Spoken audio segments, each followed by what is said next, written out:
once was a man called Paku, who had a most handsome son called Kinikinilau. He was very handsome indeed. Kinikinilau was skilled in spearing. He always did his spearing at a place a little past the village of Sia to the east, on a small island off the western end of Tonga Tapu. There was a daughter of the Tu'i Tonga at that time called Fatafehi, who had just died, but who had fallen in love with the handsome youth Kinikinilau. Her ghost haunted that part of the village, and she came in human form and built a chiefly house there, where she lived with Kinikinilau. They had 2 children. The first was a girl, and she was all human. The next was a boy called Kula, and he was half human and half ghost. Before she and Kinikinilau lived as husband and wife, she had told Kinikinilau to never bring any dogs when he came visit her. That was the only thing she forbade.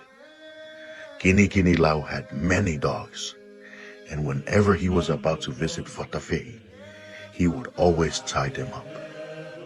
One night, he forgot to tie them up.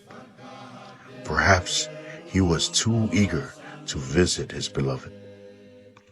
Anyway, he forgot, and the dogs ran before him, and all of them turned into Fatafehi's house.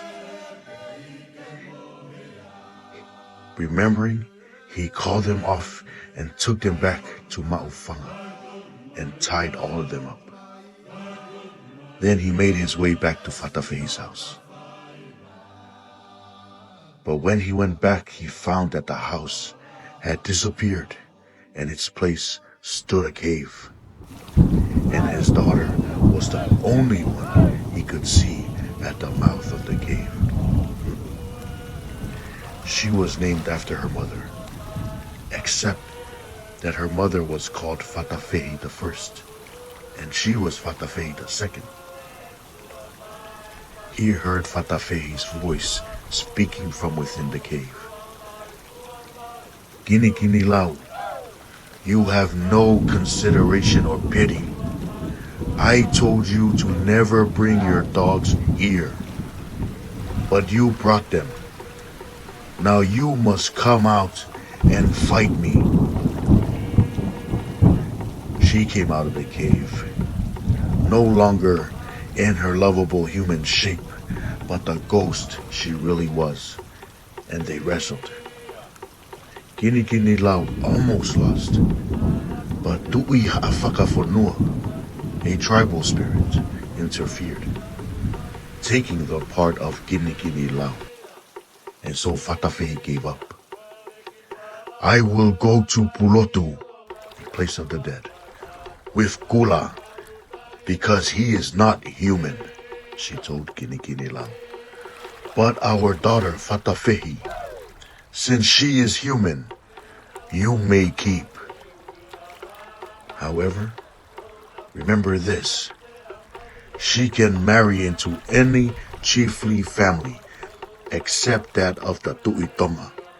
She must never marry into the Tu'i Tonga's family.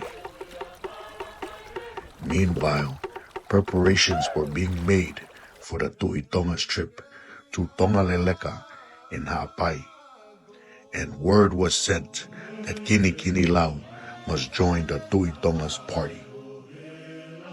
The words of the Tu'i Tonga were a command that could not be ignored.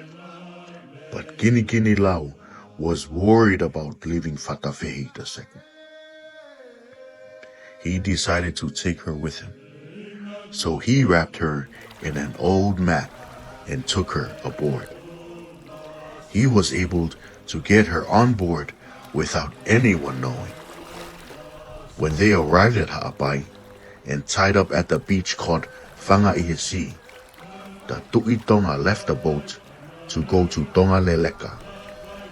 Kinikinilau stayed aboard, not wishing to leave the young Fatafehi by herself. Evening came, and the Tu'i Tonga asked for Kinikinilau. They told him that he was on board, as it was his duty to look after the boat. The Tu'i Tonga then told them to send a man to tell Kinikinilau that the Tu'i Tonga wanted to see him and have him come and make his kava, a Tongan ceremonial drink. A man was sent straight away to take the message. He arrived at the boat. At the time, Fatafehi was having her evening meal and gave them the king's message. He returned and went directly to the Tu'i Tonga and said, "Your Majesty, I went and took your message, but I saw a very beautiful woman on board." After Fatafehi's meal, Kinikinilau wrapped her in the solsol, very old torn mat, then left her on board while he went ashore to do the Tu'i Tonga's bidding. After the kava ceremony, Kinikinilau went back to the boat. Next morning, a messenger came bringing word to Kinikinilau. "The Tu'i Tonga says that if the woman you have on board is your wife or daughter, you are to bring her to roll his sleeping mat," meaning he wanted her as his wife.